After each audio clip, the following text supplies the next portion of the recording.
Transfer portal closed on Friday, everybody, but the action don't stop. Warchant.com's Matt Lasser, staff writer, which is just a really nice way of saying he does everything at a really high level.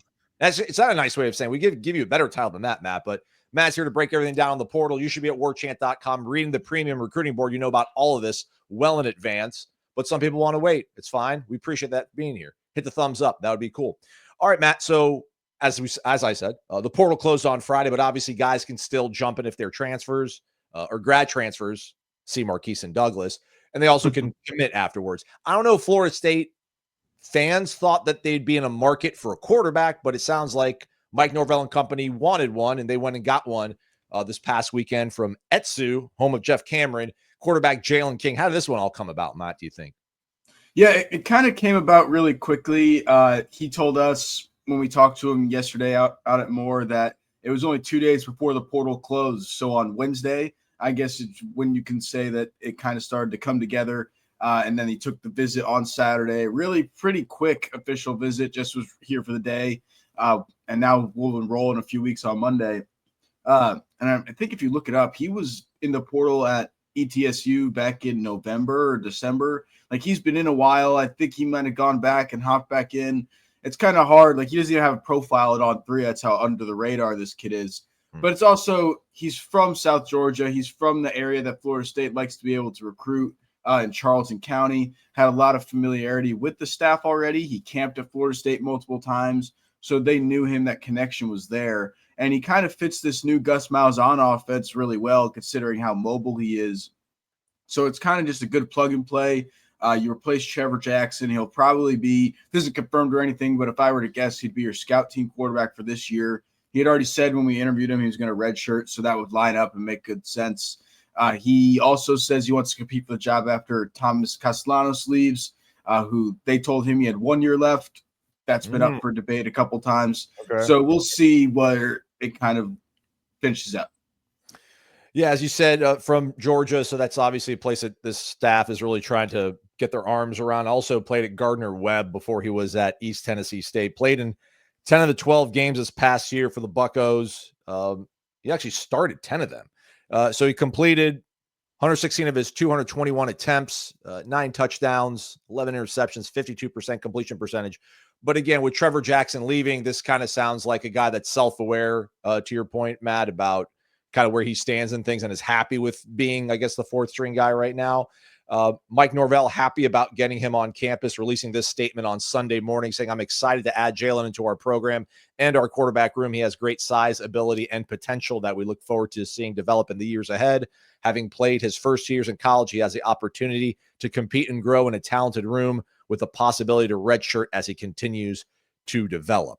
That about sums it up. It seems pretty well, but obviously you need that extra arm behind your scholarship guys. Trevor didn't want to fit that role, but this guy seems to be a little bit more content about it when you spoke to him.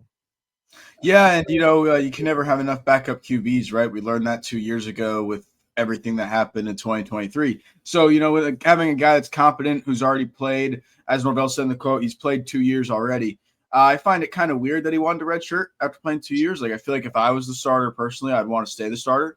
But maybe he just thinks that's his best opportunity to be able to play at the Power 5 level, and that's why he's taking this route.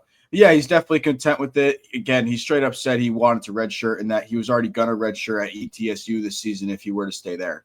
So it didn't really change his plan or anything. The only thing that changed is now he gets to do it at the Power 5 level, a school that he's always wanted to go to, a school that's close to home. I mean, he's going to have fun doing it. He was a very energetic guy who was really fun to be around for the few minutes we interviewed him.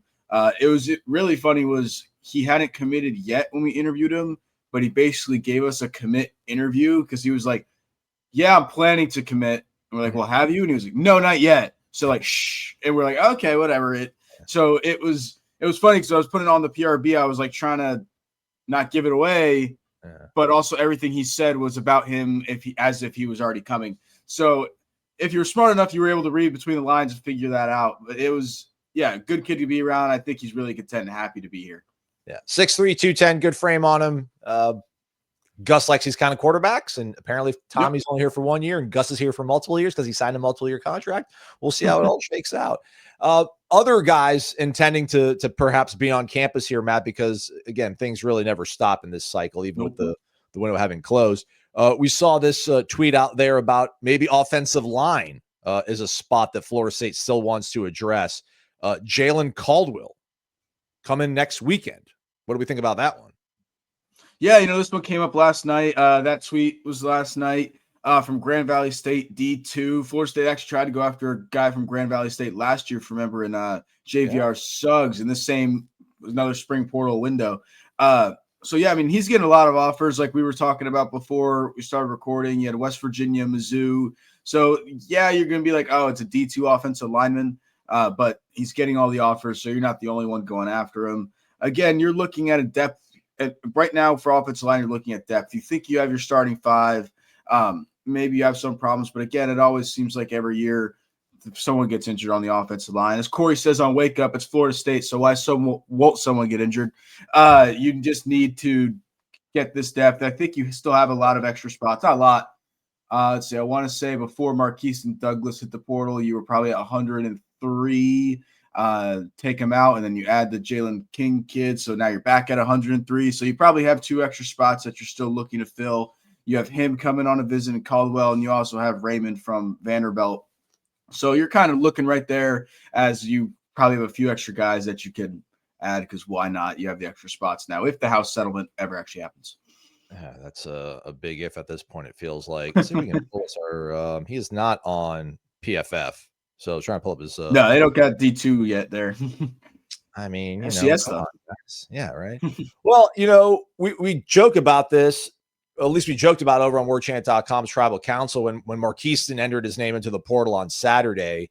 He then soon thereafter started tweeting out some clips, I guess, to build some traction, obviously, in the market. And one of the clips he posted 4 clips. 3 of them were 7-on-7s. Maybe one of them was a 1-on-1, but one of the clips was actually 11-on-11 play. And the offensive line was Lucas Simmons. Who was the other guard? I forget TJ Ferguson, who's no longer here. Luke Pettibone, Andre Otto, and then it was Adrian Medley at right tackle. And I looked, Adrian Medley's on PFF because he was at UCF the last few years, and he has played over like 1,300 snaps in his entire collegiate career. You want to guess how many he's actually played at tackle, Matt? 0. Yeah, I was about to say, I remember looking that up. He doesn't have like the quick feet enough for tackle. Like it's just not, that's not going to work. Well, I think it just speaks to the fact that, we weren't out there this spring. I don't think they were anywhere near whole for anywhere near large parts of this past spring. So they were putting guys in and out, shuffling pieces around, trying to figure out what they could do because they were just banged up so much on the offensive line. This would give them perhaps another option in Caldwell. But they're going to have to beat out some pretty decent programs, it sounds like. But he will be on campus, it sounds like, May 3rd. There's going to be plenty going on between now and then. That's why you guys go over to the PRB, the Premium Recruiting Board, and you see what Michael Langston and Matt Lasser have cooking for you guys. Matt, you going to go golf or are you going to go to the bench and hang out? What are you doing the rest of the day? I'm golfing today. I was supposed to golf yesterday, but then had to stay out there. So it's a makeup day to go play. Go out there. There you go. Great ball striker, this Matt Lasser. Check out all his great work over on Warchant.com's Premium Recruiting Board. Hit the thumbs up on the way out. Thanks for doing this, Matt. Appreciate you. No problem. Thank you.